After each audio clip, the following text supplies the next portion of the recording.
नमस्कार मित्रों, आप सभी का नींद लोक में स्वागत है। आज की रात मैं आपके लिए लेकर आया हूं एक बहुत ही पवित्र और मनमोहक कथा, भगवान गणेश के जन्म की कथा। तो आप अपने बिस्तर पर आराम से लेट जाइए, अपनी आंखें बंद कर लीजिए और मेरी आवाज के साथ इस दिव्य यात्रा पर चलिए। ये कथा है उस समय की जब देवताओं का निवास स्थान कैलाश पर्वत अपनी पूरी भव्यता में विद्यमान था। कैलाश पर्वत की चोटी पर जहां बर्फ से ढकी चट्टानें चांदी की तरह चमकती थी, वहां भगवान शिव और माता पार्वती का निवास था। वो स्थान इतना सुंदर था कि शब्दों में उसका वर्णन करना असंभव है। चारों ओर देवदार के विशाल वृक्ष थे, जिनकी शाखाओं पर दिव्य पक्षी मधुर स्वर में गाते रहते थे। कैलाश पर्वत के आसपास की हवा में हमेशा फूलों की सुगंध बसी रहती थी। यहाँ दिन और रात का कोई अंतर नहीं था, क्योंकि ये स्थान तो दिव्य प्रकाश से सदा प्रकाशित रहता था। छोटी छोटी नदियां पहाड़ों से उतरकर कलकल की मधुर ध्वनि करती हुई बहती रहती थी। इन नदियों का पानी इतना स्वच्छ और पवित्र था कि उसमें सूरज की किरणें मोती की तरह चमकती थी। भगवान शिव अक्सर ध्यान में लीन रहते थे। वो अपने आसन पर बैठकर आंखें बंद करके घंटों तक समाधि में रहते थे। उनके जटाओं से गंगा की पवित्र धारा बहती रहती थी। उनके गले में नीलकंठ की नीली आभा थी और माथे पर तीसरा नेत्र था, जो ज्ञान का प्रतीक था। उनके शरीर पर भस्म लगी होती थी और गले में रुद्राक्ष की माला शोभायमान रहती थी। माता पार्वती अत्यंत रूपवती और कोमल स्वभाव की थी। उनकी आंखें कमल के फूल की पंखुड़ियों की तरह सुंदर थी। उनके केश काले घने बादलों की तरह लहराते थे। उनकी मुस्कान में ऐसा आकर्षण था कि पूरा ब्रह्मांड उस पर न्योछावर हो जाए। वो हमेशा सुंदर वस्त्र और आभूषण धारण करती थी। उनके हाथों में सुंदर चूड़ियां थी, जो चलते समय मधुर ध्वनि करती थी। माता पार्वती अक्सर अपने महल में विभिन्न कार्य करती रहती थी। कभी वो फूलों से श्रृंगार करती थी, तो कभी दिव्य वस्त्र बुनती थी। कभी वो स्वादिष्ट व्यंजन बनाती थी, तो कभी संगीत की मधुर धुनें सुनती थी। लेकिन उनके मन में हमेशा एक कमी का एहसास रहता था। वो सोचती थी कि उनके जीवन में एक संतान होनी चाहिए, जो उनका साथ दे, जो उनके साथ खेले, जो उन्हें मां कहकर पुकारे। एक दिन भगवान शिव एक लंबी तपस्या के लिए निकल गए। उन्होंने माता पार्वती से कहा कि वो कुछ समय के लिए ध्यान में लीन होने जा रहे हैं और उन्हें परेशान न किया जाए। माता पार्वती ने सहर्ष स्वीकार किया और भगवान शिव अपनी तपस्या के लिए चले गए। वो एक ऐसे स्थान पर गए जहां पूर्ण शांति थी, जहां कोई विघ्न नहीं था। भगवान शिव के जाने के बाद माता पार्वती कैलाश पर्वत पर अकेली रह गई। वो अपने महल में विभिन्न कार्य करती रहीं, लेकिन उनका मन उदास रहने लगा। उन्हें अकेलापन महसूस होने लगा। चारों ओर इतना सुंदर वातावरण था, इतनी सुख सुविधाएं थी, फिर भी उनका मन नहीं लगता था। वो सोचती थी कि काश उनके पास कोई होता जो उनसे बातें करता, जो उनका साथ देता। एक दिन माता पार्वती ने स्नान करने का निर्णय लिया। वो अपने महल के स्नान गृह में गई। स्नान गृह अत्यंत सुंदर था। वहां सुगंधित जल से भरा एक विशाल कुंड था। चारों ओर दिव्य फूलों की सुगंध फैली हुई थी। दीवारों पर सुंदर चित्र बने हुए थे। स्वर्ण के दीपक जल रहे थे, जो कोमल प्रकाश फैला रहे थे। माता पार्वती ने सोचा कि स्नान के समय उन्हें कोई भी परेशान न करे। उन्हें एकांत चाहिए था, लेकिन समस्या ये थी कि द्वार पर पहरा देने के लिए कोई नहीं था। भगवान शिव के गण तो उनकी सेवा में लगे रहते थे, लेकिन वे सभी भगवान शिव के साथ तपस्या में चले गए थे। माता पार्वती सोच में पड़ गई कि क्या किया जाए। तभी उनके मन में एक विचार आया। उन्होंने सोचा क्यों ना वो स्वयं किसी को बना ले जो द्वार पर पहरा दे सके। ये विचार आते ही उनका मन प्रसन्न हो गया। उन्होंने चारों ओर देखा। उनकी नजर अपने शरीर पर लगी हल्दी और चंदन पर पड़ी। स्नान से पहले उन्होंने अपने शरीर पर हल्दी और चंदन का उपटन लगाया था। माता पार्वती ने अत्यंत कोमलता से अपने शरीर से उस हल्दी और चंदन को इकट्ठा किया। वो मिश्रण सुगंधित और कोमल था। उसका रंग हल्का पीला था और उसमें दिव्य चमक थी। माता पार्वती ने उस मिश्रण को अपने हाथों में लिया और उसे प्यार से सहलाया। फिर उन्होंने अपनी दिव्य शक्ति का प्रयोग करते हुए उस मिश्रण को एक आकार देना शुरू किया। धीरे धीरे वो मिश्रण एक मूर्ति का रूप लेने लगा। पहले एक गोल सिर बना, फिर धड़, फिर हाथ और पैर। माता पार्वती बड़े प्यार और लगन से उस मूर्ति को बनाती रही। वो हर अंग को बड़े ध्यान से बनाती रही। उन्होंने सुंदर आंखें बनाई, एक मुस्कुराता हुआ मुख बनाया, मजबूत भुजाएं बनाई और सुंदर पैर बनाए। जब मूर्ति पूरी तरह से बन गई तो माता पार्वती ने उसे बड़े प्यार से देखा। वो मूर्ति अत्यंत सुंदर लग रही थी। उसका रंग गेहुआ था, आकार सुडौल था और चेहरा तेजस्वी था। लेकिन अभी तक वो केवल एक मूर्ति ही थी। उसमें जीवन नहीं था। माता पार्वती ने अपनी आंखें बंद की और गहरी सांस ली। फिर उन्होंने अपनी दिव्य शक्ति से उस मूर्ति में प्राण फूंक दिए। जैसे ही माता पार्वती ने प्राण फूंके, वो मूर्ति धीरे धीरे हिलने लगी। पहले उसकी उंगलियां हिली, फिर हाथ, फिर पैर। फिर उसने अपनी आंखें खोली। वे आंखें बड़ी सुंदर थी, भोली थी और उनमें एक अद्भुत चमक थी। उस बालक ने चारों ओर देखा। फिर उसकी नजर माता पार्वती पर पड़ी। वो उन्हें देखकर मुस्कुराया। वो मुस्कान इतनी प्यारी थी कि माता पार्वती का हृदय प्रसन्नता से भर गया। माता पार्वती ने उस बालक को अपनी गोद में उठा लिया। वो बालक उनकी गोद में बिल्कुल वैसे ही सहज था जैसे वो वही का हो।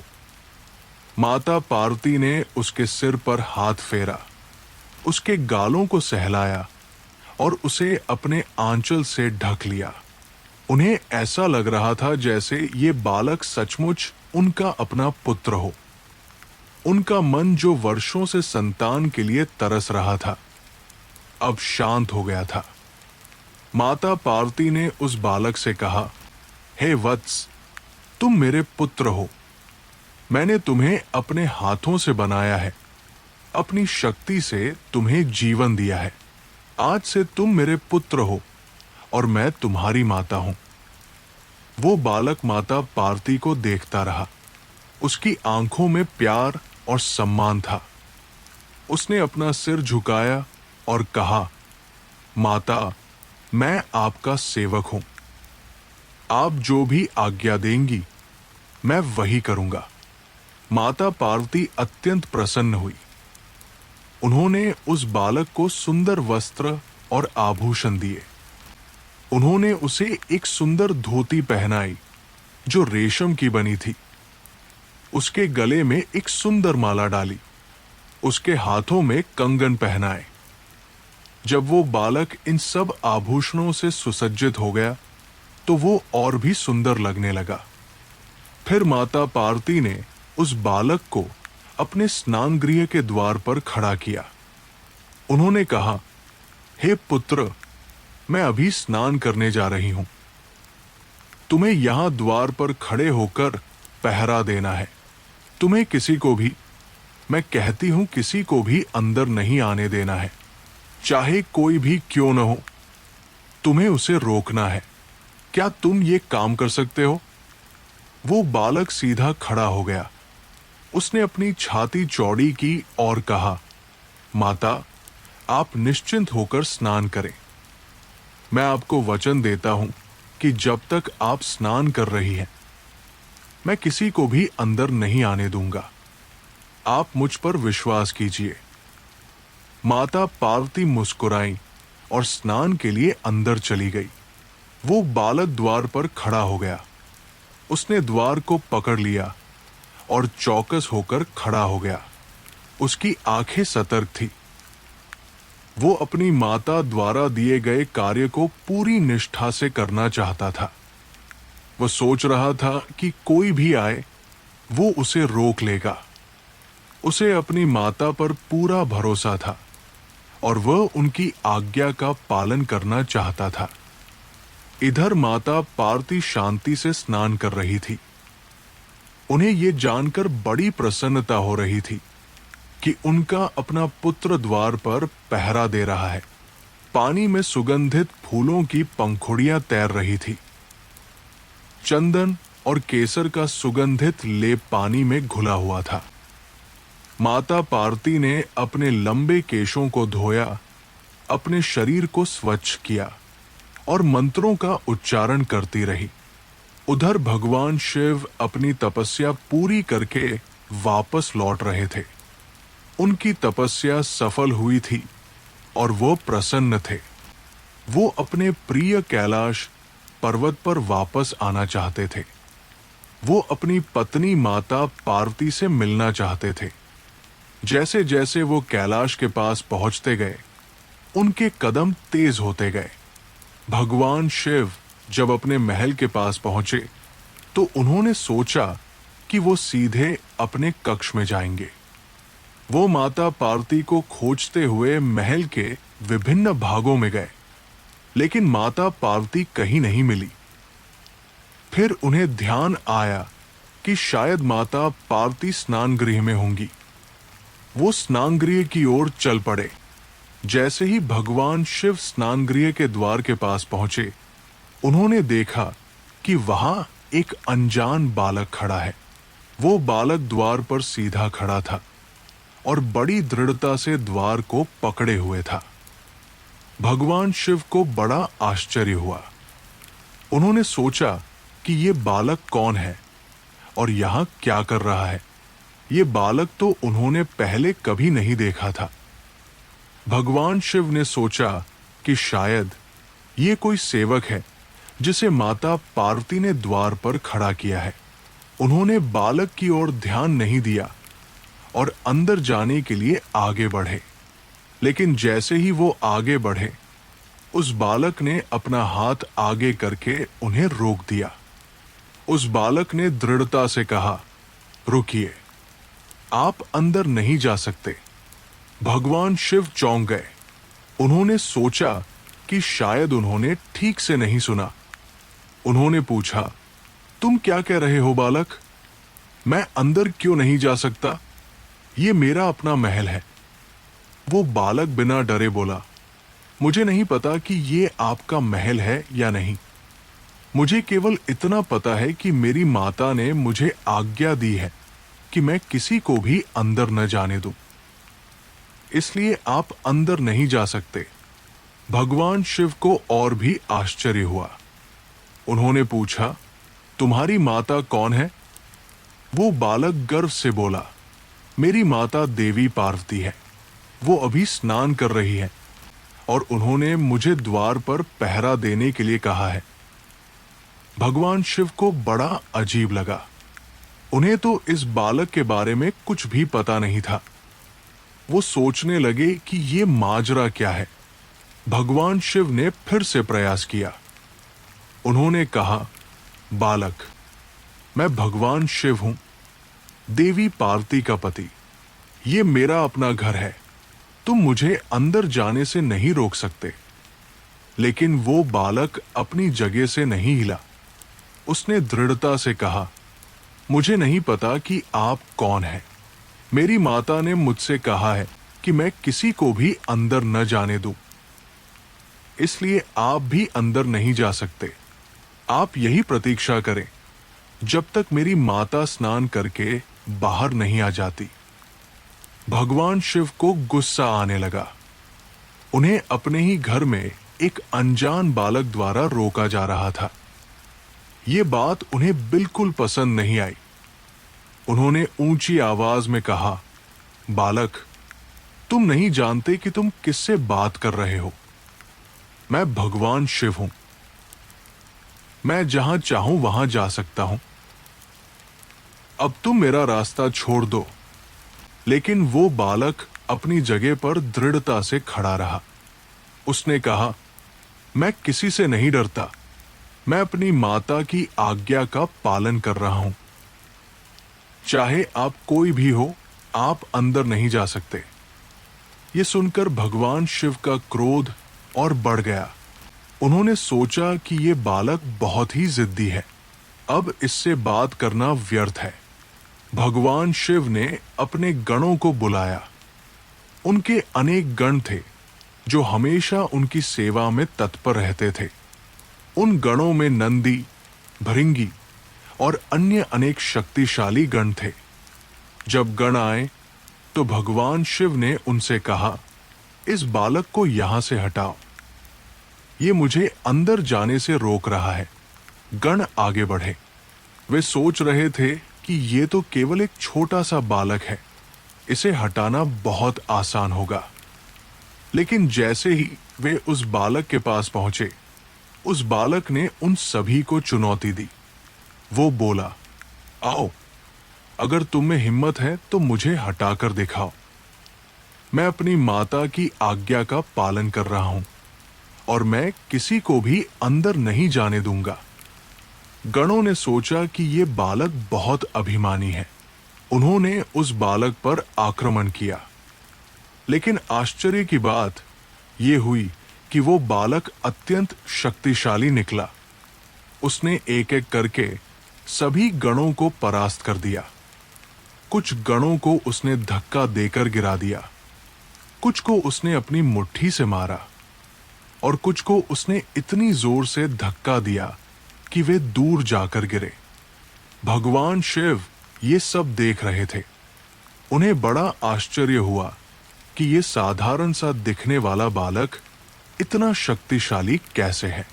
उन्होंने सोचा कि जरूर इस बालक में कोई दिव्य शक्ति है। फिर भी भगवान शिव का क्रोध कम नहीं हुआ। उन्होंने सोचा कि अब उन्हें स्वयं इस बालक से निपटना होगा। भगवान शिव ने अपना त्रिशूल उठाया। वो त्रिशूल अत्यंत शक्तिशाली था। उसकी 3 नोकें थी जो तीक्ष्ण और चमकदार थी। भगवान शिव के हाथ में वो त्रिशूल अजेय था। भगवान शिव ने सोचा कि अब वो इस बालक को सबक सिखाएंगे।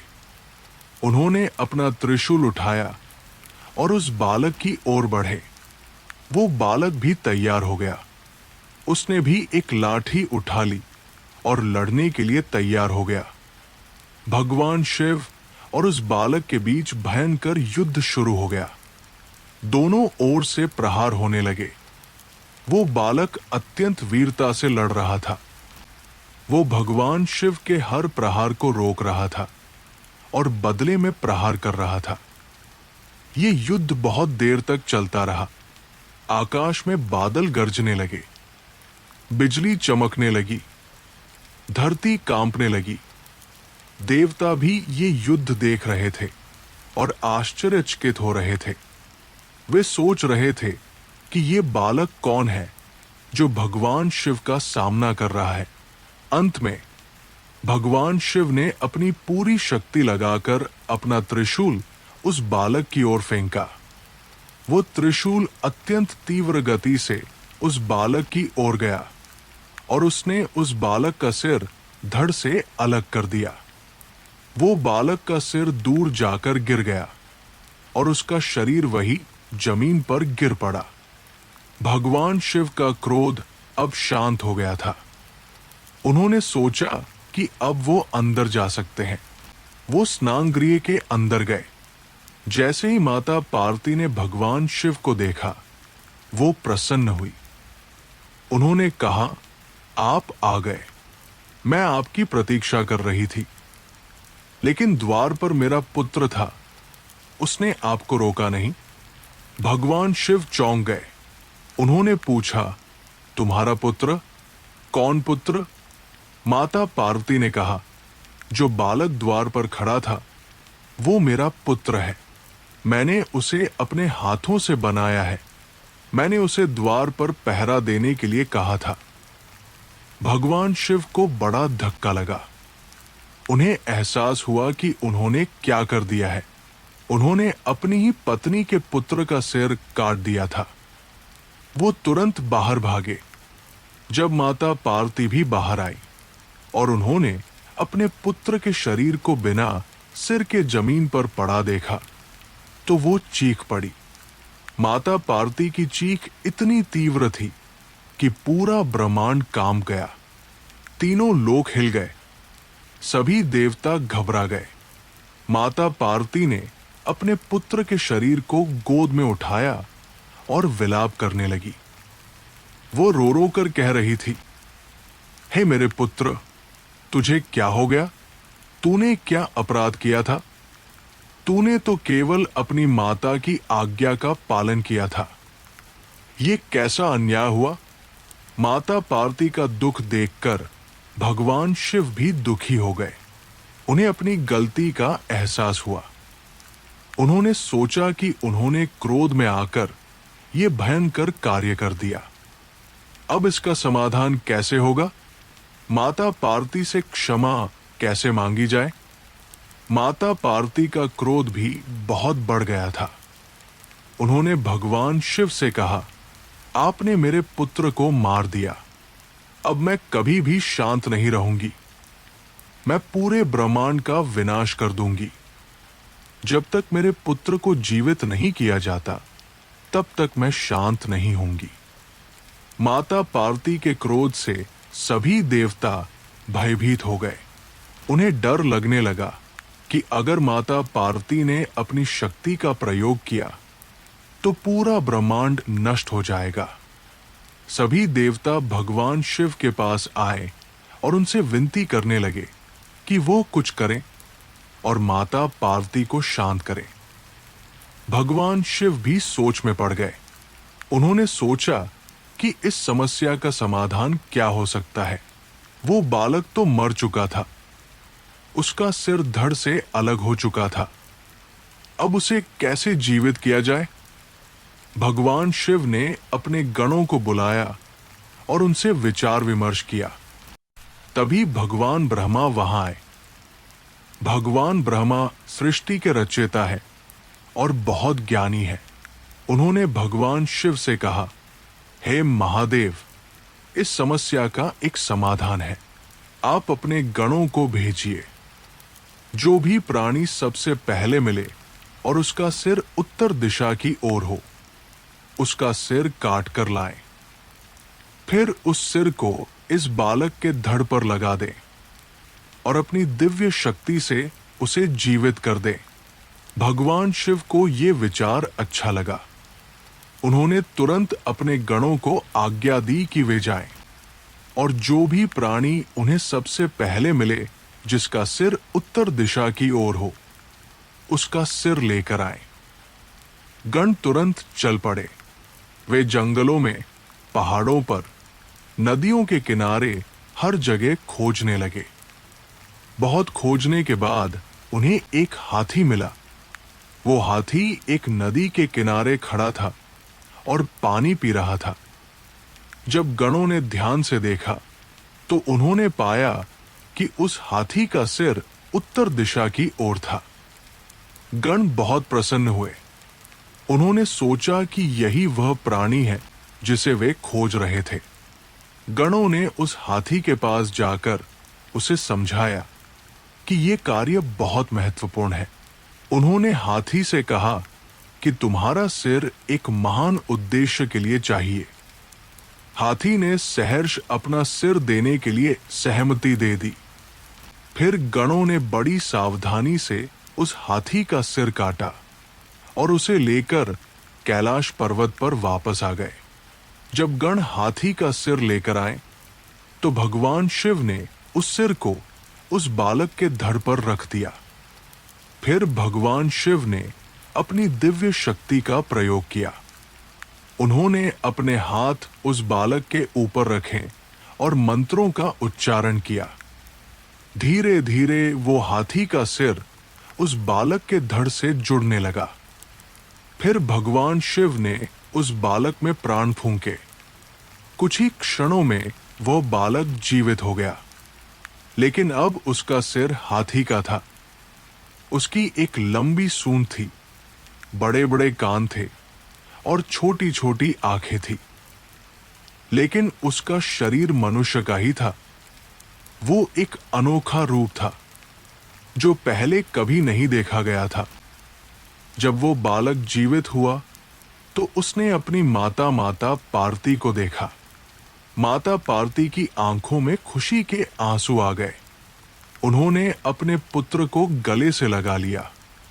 उन्हें अपने पुत्र के रूप से कोई फर्क नहीं पड़ा। उनके लिए तो ये उनका प्यारा पुत्र था, चाहे उसका रूप कैसा भी हो। भगवान शिव ने उस बालक को आशीर्वाद दिया। उन्होंने कहा, हे पुत्र, तुमने अपनी माता की आज्ञा का पालन करते हुए अपने प्राण तक न्योछावर कर दिए। तुम्हारी भक्ति और समर्पण अद्वितीय है। आज से तुम मेरे पुत्र हो। मैं तुम्हें गणेश नाम देता हूं। तुम सभी गणों के नाथ होगे, इसलिए तुम्हारा नाम गणेश है। फिर भगवान शिव ने आगे कहा, हे गणेश, मैं तुम्हें यह वरदान देता हूं कि किसी भी शुभ कार्य की शुरुआत तुम्हारी पूजा से होगी। तुम विघ्नहर्ता कहलाओगे। जो भी तुम्हारी पूजा करेगा उसके सभी विघ्न दूर हो जाएंगे। तुम सिद्धिदाता होगे। तुम बुद्धि और विद्या के देवता होगे। सभी देवता भी तुम्हारी पूजा करेंगे। माता पार्वती भी बहुत प्रसन्न हुई। उन्होंने भी अपने पुत्र को आशीर्वाद दिया। उन्होंने कहा, हे पुत्र, तुम सबसे प्रिय हो। तुम मंगल मूर्ति हो। जो भी तुम्हारी पूजा करेगा उसे सुख और समृद्धि मिलेगी। तुम लंबोदर कहलाओगे, गजानन कहलाओगे, विनायक कहलाओगे। तुम्हारे अनेक नाम होंगे और सभी तुम्हारी पूजा करेंगे। इस प्रकार भगवान गणेश का जन्म हुआ। ये एक अद्भुत घटना थी। गणेश जी का रूप अनोखा था। उनकी लंबी सूंड थी जो उनकी विशेषता थी। उनके बड़े बड़े कान थे जो सभी की बातें सुन सकते थे। उनकी छोटी छोटी आंखें थी जो ज्ञान से भरी थी। उनका पेट बड़ा था जो पूरे ब्रह्मांड को अपने अंदर समा सकता था। भगवान शिव ने गणेश जी को अपने सभी गणों का नायक बनाया। सभी गण गणेश जी का सम्मान करने लगे। गणेश जी बहुत ही विनम्र और बुद्धिमान थे। वो अपने माता पिता की सेवा में सदा तत्पर रहते थे। वो सभी का सम्मान करते थे और सभी उनसे प्रेम करते थे। कुछ समय बाद सभी देवता कैलाश पर्वत पर आए। वे सभी भगवान गणेश के दर्शन करना चाहते थे। जब उन्होंने गणेश जी को देखा तो वे सभी चकित रह गए। उन्होंने ऐसा अद्भुत रूप पहले कभी नहीं देखा था। लेकिन जब उन्होंने भगवान शिव और माता पार्वती से पूरी कथा सुनी तो वे सभी गणेश जी की भक्ति और समर्पण से प्रभावित हुए। सभी देवताओं ने मिलकर गणेश जी की पूजा की। भगवान विष्णु ने कहा, हे गणेश, तुम वास्तव में विशेष हो। तुम्हारी भक्ति और समर्पण अद्वितीय है। मैं तुम्हें आशीर्वाद देता हूं कि तुम सदा सबके प्रिय रहोगे। भगवान ब्रह्मा ने कहा, हे गणेश, तुम ज्ञान और बुद्धि के प्रतीक हो। सभी विद्यार्थी तुम्हारी पूजा करेंगे। इंद्रदेव ने कहा, हे गणेश, तुम विघ्नों को दूर करने वाले हो। जो भी नया काम शुरू करेगा वो पहले तुम्हारी पूजा करेगा। अग्निदेव ने कहा, हे गणेश, तुम पवित्रता के प्रतीक हो। सभी यज्ञों में तुम्हारा स्थान सर्वप्रथम होगा। इस प्रकार सभी देवताओं ने गणेश जी को आशीर्वाद दिया और उनकी महत्ता को स्वीकार किया। गणेश जी ने सभी देवताओं को प्रणाम किया। उन्होंने अपने माता पिता के चरण छुए और उनसे आशीर्वाद लिया। माता पार्वती ने अपने पुत्र को गले लगाया और कहा, हे पुत्र, तुम सदा इसी प्रकार विनम्र और भक्तिपूर्ण रहना। भगवान शिव ने कहा, हे गणेश, तुम मेरे गणों के नाथ हो। तुम्हारा कर्तव्य है कि तुम सभी भक्तों की रक्षा करो और उनके विघ्नों को दूर करो। गणेश जी ने हाथ जोड़कर कहा, हे माता पिता, मैं आपकी आज्ञा का पालन करूंगा।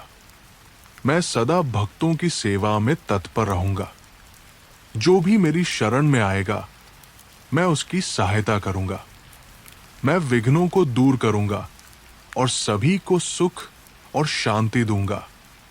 इस प्रकार भगवान गणेश ने अपना कार्य शुरू किया। वो सभी भक्तों की प्रार्थनाएं सुनते थे और उनकी सहायता करते थे। जो भी उनकी पूजा करता था उसके सभी विघ्न दूर हो जाते थे। जो भी नया काम शुरू करता था वो पहले गणेश जी की पूजा करता था और उनका आशीर्वाद लेता था। धीरे धीरे गणेश जी की प्रसिद्धि पूरे ब्रह्मांड में फैल गई। पृथ्वी पर रहने वाले मनुष्य, स्वर्ग में रहने वाले देवता और पाताल में रहने वाले सर्प सभी गणेश जी की पूजा करने लगे। गणेश जी के अनेक नाम हो गए। कोई उन्हें गजानन कहता था तो कोई विनायक, कोई उन्हें लंबोदर कहता था तो कोई एकदंत, कोई उन्हें विघ्नहर्ता कहता था तो कोई सिद्धिदाता। गणेश जी की पूजा का एक विशेष तरीका विकसित हुआ। लोग उन्हें मोदक का भोग लगाते थे क्योंकि मोदक उनका प्रिय भोजन था। लोग उन्हें दूर्वा घास चढ़ाते थे क्योंकि वो उन्हें प्रिय थी। लोग उन्हें लाल फूल चढ़ाते थे और लाल वस्त्र पहनाते थे क्योंकि लाल रंग उन्हें प्रिय था। हर शुभ कार्य की शुरुआत गणेश वंदना से होने लगी। विवाह हो या यज्ञ, गृह प्रवेश हो या नया व्यापार, सभी कार्यों में सबसे पहले गणेश जी की पूजा की जाती थी। लोग मानते थे कि गणेश जी की कृपा से सभी कार्य सफल होते हैं और कोई विघ्न नहीं आता। विद्यार्थी विशेष रूप से गणेश जी की पूजा करते थे क्योंकि वो बुद्धि और ज्ञान के देवता थे। परीक्षा से पहले विद्यार्थी गणेश जी से प्रार्थना करते थे कि उन्हें बुद्धि और स्मरण शक्ति प्रदान करें। व्यापारी गणेश जी की पूजा करते थे ताकि उनका व्यापार सफल हो और कोई बाधा न आए। गणेश जी अपने माता पिता के बहुत ही आज्ञाकारी पुत्र थे। वो हमेशा उनकी सेवा में लगे रहते थे। माता पार्वती को गणेश जी से बहुत प्यार था। वो उन्हें अपना लाडला पुत्र कहती थी। भगवान शिव भी गणेश जी से बहुत प्रसन्न रहते थे। उन्हें गर्व था कि उनका पुत्र इतना गुणवान और प्रतिभाशाली है। एक बार की बात है, देवताओं में ये प्रश्न उठा कि सबसे बुद्धिमान कौन है। सभी देवता अपने अपने गुणों का बखान करने लगे। तब भगवान शिव ने एक परीक्षा का आयोजन किया। उन्होंने कहा कि जो भी पूरे ब्रह्मांड की परिक्रमा सबसे पहले करके आएगा वही सबसे बुद्धिमान माना जाएगा। गणेश जी के भाई कार्तिकेय तुरंत अपने मयूर पर बैठकर ब्रह्मांड की परिक्रमा के लिए निकल पड़े। वो बहुत तेज गति से उड़ने लगे, लेकिन गणेश जी वहीं बैठे रहे। सभी को आश्चर्य हुआ। माता पार्वती ने पूछा, हे पुत्र, तुम क्यों नहीं जा रहे? गणेश जी मुस्कुराए। उन्होंने अपने छोटे से वाहन मूषक को तैयार किया। फिर उन्होंने अपने माता पिता की परिक्रमा की। 1 बार, 2 बार, 3 बार। फिर उन्होंने अपने माता पिता के चरण छुए और कहा, मैंने पूरे ब्रह्मांड की परिक्रमा कर ली। सभी को आश्चर्य हुआ। भगवान शिव ने पूछा, हे गणेश, तुमने ब्रह्मांड की परिक्रमा कैसे कर ली? तुम तो यही बैठे थे। गणेश जी ने विनम्रता से कहा, हे पिताजी, शास्त्रों में कहा गया है कि माता पिता ही बच्चों के लिए संपूर्ण ब्रह्मांड है। जो माता पिता की परिक्रमा करता है वो पूरे ब्रह्मांड की परिक्रमा करता है। इसलिए मैंने आप दोनों की परिक्रमा की। भगवान शिव और माता पार्वती अत्यंत प्रसन्न हुए। उन्होंने गणेश जी को गले लगाया और कहा, हे पुत्र, तुम वास्तव में बुद्धिमान हो। तुमने अपनी बुद्धि से ये परीक्षा जीत ली। जब कार्तिकेय पूरे ब्रह्मांड की परिक्रमा करके लौटे तो उन्हें पता चला कि गणेश जी पहले ही परीक्षा जीत चुके हैं। इस घटना से गणेश जी की बुद्धिमत्ता की ख्याति और भी बढ़ गई। गणेश जी की एक और विशेषता थी, वो बहुत ही धैर्यवान थे। कभी भी क्रोध नहीं करते थे, हमेशा शांत रहते थे। जो भी उनके पास आता था वो उसकी बात ध्यान से सुनते थे। छोटी से छोटी समस्या को भी गंभीरता से लेते थे और उसका समाधान निकालते थे। एक बार एक गरीब ब्राह्मण गणेश जी के पास आया।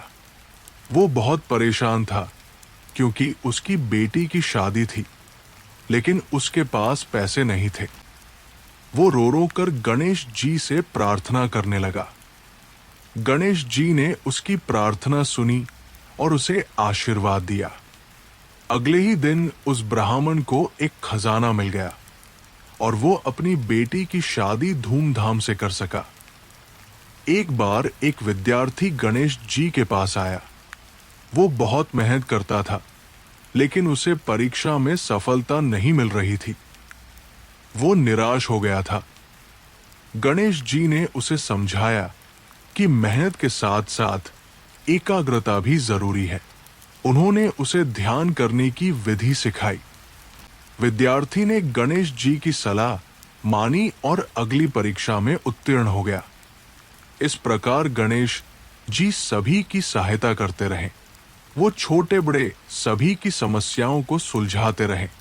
उनकी कृपा से अनेक लोगों का जीवन बदल गया। लोग उन्हें प्रेम से गणपति बापा कहने लगे। वो सबके प्रिय बन गए। कैलाश पर्वत पर गणेश जी का जीवन बहुत ही सुखमय था। वो अपने माता पिता के साथ रहते थे। सुबह होते ही वो जल्दी उठ जाते थे, फिर स्नान करके पूजा करते थे, फिर अपने माता पिता को प्रणाम करते थे। माता पार्वती उन्हें प्यार से मोदक खिलाती थी। फिर गणेश जी अपने कार्य में लग जाते थे। दिन भर गणेश जी विभिन्न कार्य करते थे। कभी वो भक्तों की प्रार्थनाएं सुनते थे, तो कभी देवताओं की समस्याओं का समाधान करते थे। कभी वो ज्ञान की चर्चा करते थे, तो कभी संगीत सुनते थे। शाम को वो अपने माता पिता के साथ बैठकर विभिन्न विषयों पर चर्चा करते थे। रात को सोने से पहले वो ध्यान करते थे। गणेश जी को लिखने पढ़ने का भी बहुत शौक था। उन्होंने अनेक ग्रंथों की रचना की। उनकी बुद्धि इतनी तीव्र थी कि वह किसी भी विषय को बहुत जल्दी समझ लेते थे। महर्षि व्यास ने जब महाभारत की रचना की तो उन्होंने गणेश जी से लिखने का अनुरोध किया। गणेश जी ने सहर्ष स्वीकार किया और पूरा महाभारत अपनी तेज गति से लिखा। गणेश जी की सूंड भी बहुत उपयोगी थी। वो अपनी सूंड से बड़े बड़े पत्थर भी उठा सकते थे। उनकी सूंड में अद्भुत शक्ति थी, लेकिन वो अपनी शक्ति का प्रयोग केवल भलाई के लिए करते थे, कभी भी अहंकार के लिए नहीं। वो जानते थे कि शक्ति के साथ जिम्मेदारी भी आती है। गणेश जी के बड़े बड़े कान भी बहुत महत्वपूर्ण थे। वो सभी की बातें सुन सकते थे, चाहे कोई कितनी भी धीरे से प्रार्थना करे, गणेश जी उसे सुन लेते थे। उनके कान ब्रह्मांड की हर आवाज को पकड़ सकते थे। इसलिए कहा जाता है कि गणेश जी से कुछ भी छुपा नहीं है। गणेश जी का बड़ा पेट भी एक विशेषता था। कहा जाता है कि उनके पेट में पूरा ब्रह्मांड समाया हुआ है। वो सभी के दुख सुख को अपने अंदर समा लेते थे। जो भी उनके पास अपना दुख लेकर आता था, वो हल्का होकर जाता था, क्योंकि गणेश जी उसके दुख को अपने अंदर समा लेते थे। समय बीतता गया और गणेश जी की महिमा बढ़ती गई। पृथ्वी पर अनेक मंदिर बने जहां गणेश जी की पूजा होने लगी। हर गांव, हर शहर में गणेश जी के मंदिर बनाए गए। लोग बड़ी श्रद्धा से उनकी पूजा करते थे। गणेश चतुर्थी का त्योहार बहुत धूमधाम से मनाया जाने लगा। इस दिन लोग गणेश जी की सुंदर मूर्तियां बनाते थे और उनकी पूजा करते थे। गणेश जी हमेशा यही संदेश देते थे कि जीवन में सबसे महत्वपूर्ण है विनम्रता, भक्ति और कर्तव्य पालन। वो कहते थे कि मनुष्य को हमेशा अपने माता पिता का सम्मान करना चाहिए। उन्हें हमेशा अपने कर्तव्यों का पालन करना चाहिए। उन्हें हमेशा दूसरों की सहायता करनी चाहिए। यही जीवन का सच्चा उद्देश्य है। आज भी जब कोई नया काम शुरू करता है तो वो गणेश जी से प्रार्थना करता है। जब कोई विद्यार्थी पढ़ाई शुरू करता है तो वो गणेश जी की पूजा करता है। जब कोई व्यापारी अपना व्यापार शुरू करता है तो वो गणेश जी का आशीर्वाद लेता है। गणेश जी सचमुच विघ्नहर्ता है, सिद्धिदाता है और सबके प्रिय है। ये थी भगवान गणेश के जन्म की कथा। ये कथा हमें सिखाती है कि भक्ति और समर्पण की शक्ति कितनी महान है। जो व्यक्ति अपने कर्तव्य का पालन करता है, जो अपने माता पिता की सेवा करता है, जो सदा सत्य का साथ देता है, उसे ईश्वर का आशीर्वाद अवश्य मिलता है। गणेश जी की कथा हमें ये भी सिखाती है कि बाहरी रूप से कोई फर्क नहीं पड़ता। गणेश जी का रूप भले ही अलग था, लेकिन उनका हृदय बहुत ही सुंदर था।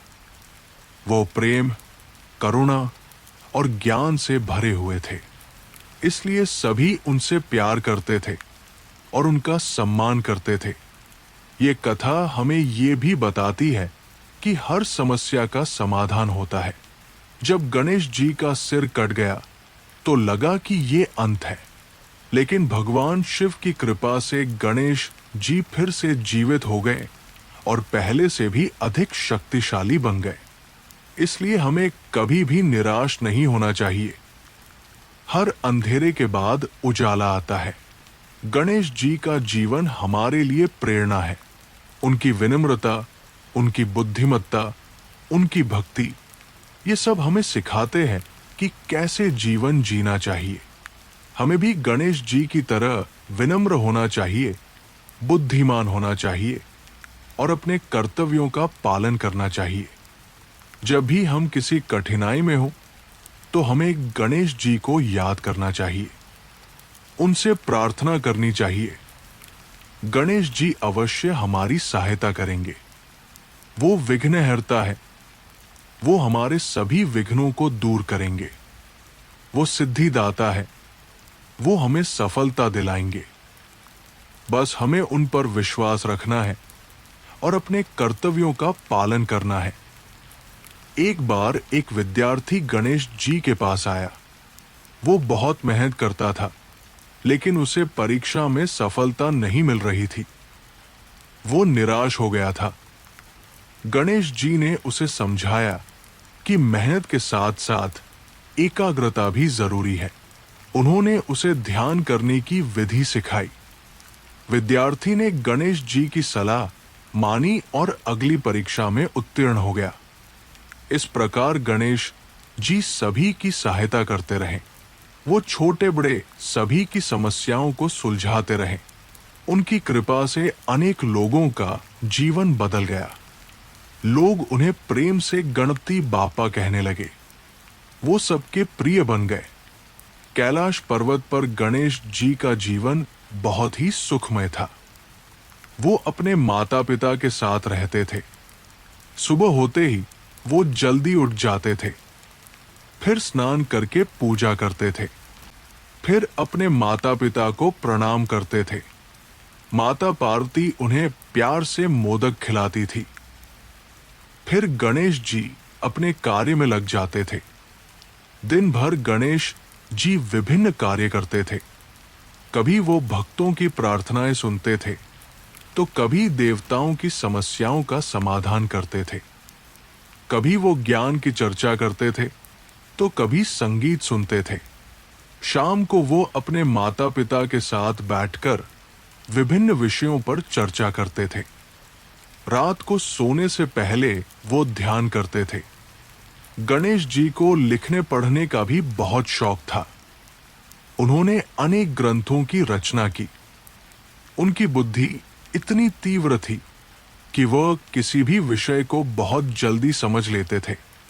महर्षि व्यास ने जब महाभारत की रचना की, तो उन्होंने गणेश जी से लिखने का अनुरोध किया। गणेश जी ने सहर्ष स्वीकार किया और पूरा महाभारत अपनी तेज गति से लिखा। गणेश जी की सूंड भी बहुत उपयोगी थी। वो अपनी सूंड से बड़े बड़े पत्थर भी उठा सकते थे। उनकी सूंड में अद्भुत शक्ति थी, लेकिन वो अपनी शक्ति का प्रयोग केवल भलाई के लिए करते थे, कभी भी अहंकार के लिए नहीं। वो जानते थे कि शक्ति के साथ जिम्मेदारी भी आती है। गणेश जी के बड़े बड़े कान भी बहुत महत्वपूर्ण थे। वो सभी की बातें सुन सकते थे। चाहे कोई कितनी भी धीरे से प्रार्थना करे, गणेश जी उसे सुन लेते थे। उनके कान ब्रह्मांड की हर आवाज को पकड़ सकते थे। इसलिए कहा जाता है कि गणेश जी से कुछ भी छुपा नहीं है। गणेश जी का बड़ा पेट भी एक विशेषता था। कहा जाता है कि उनके पेट में पूरा ब्रह्मांड समाया हुआ है। वो सभी के दुख सुख को अपने अंदर समा लेते थे। जो भी उनके पास अपना दुख लेकर आता था, वो हल्का होकर जाता था, क्योंकि गणेश जी उसके दुख को अपने अंदर समा लेते थे। समय बीतता गया और गणेश जी की महिमा बढ़ती गई। पृथ्वी पर अनेक मंदिर बने जहां गणेश जी की पूजा होने लगी।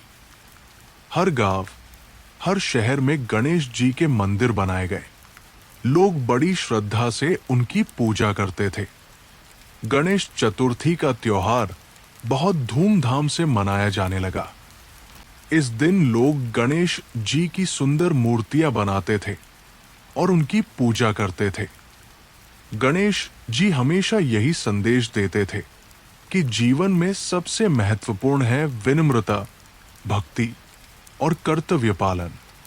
वो कहते थे कि मनुष्य को हमेशा अपने माता पिता का सम्मान करना चाहिए। उन्हें हमेशा अपने कर्तव्यों का पालन करना चाहिए। उन्हें हमेशा दूसरों की सहायता करनी चाहिए। यही जीवन का सच्चा उद्देश्य है। आज भी जब कोई नया काम शुरू करता है, तो वो गणेश जी से प्रार्थना करता है। जब कोई विद्यार्थी पढ़ाई शुरू करता है, तो वो गणेश जी की पूजा करता है। जब कोई व्यापारी अपना व्यापार शुरू करता है, तो वो गणेश जी का आशीर्वाद लेता है। गणेश जी सचमुच विघ्नहर्ता है, सिद्धिदाता है और सबके प्रिय है। ये थी भगवान गणेश के जन्म की कथा। ये कथा हमें सिखाती है कि भक्ति और समर्पण की शक्ति कितनी महान है। जो व्यक्ति अपने कर्तव्य का पालन करता है, जो अपने माता पिता की सेवा करता है, जो सदा सत्य का साथ देता है, उसे ईश्वर का आशीर्वाद अवश्य मिलता है। गणेश जी की कथा हमें ये भी सिखाती है कि बाहरी रूप से कोई फर्क नहीं पड़ता। गणेश जी का रूप भले ही अलग था, लेकिन उनका हृदय बहुत ही सुंदर था। वो प्रेम, करुणा और ज्ञान से भरे हुए थे, इसलिए सभी उनसे प्यार करते थे और उनका सम्मान करते थे। ये कथा हमें ये भी बताती है कि हर समस्या का समाधान होता है। जब गणेश जी का सिर कट गया तो लगा कि ये अंत है, लेकिन भगवान शिव की कृपा से गणेश जी फिर से जीवित हो गए और पहले से भी अधिक शक्तिशाली बन गए। इसलिए हमें कभी भी निराश नहीं होना चाहिए। हर अंधेरे के बाद उजाला आता है। गणेश जी का जीवन हमारे लिए प्रेरणा है। उनकी विनम्रता, उनकी बुद्धिमत्ता, उनकी भक्ति, ये सब हमें सिखाते हैं कि कैसे जीवन जीना चाहिए। हमें भी गणेश जी की तरह विनम्र होना चाहिए, बुद्धिमान होना चाहिए और अपने कर्तव्यों का पालन करना चाहिए। जब भी हम किसी कठिनाई में हो तो हमें गणेश जी को याद करना चाहिए, उनसे प्रार्थना करनी चाहिए। गणेश जी अवश्य हमारी सहायता करेंगे।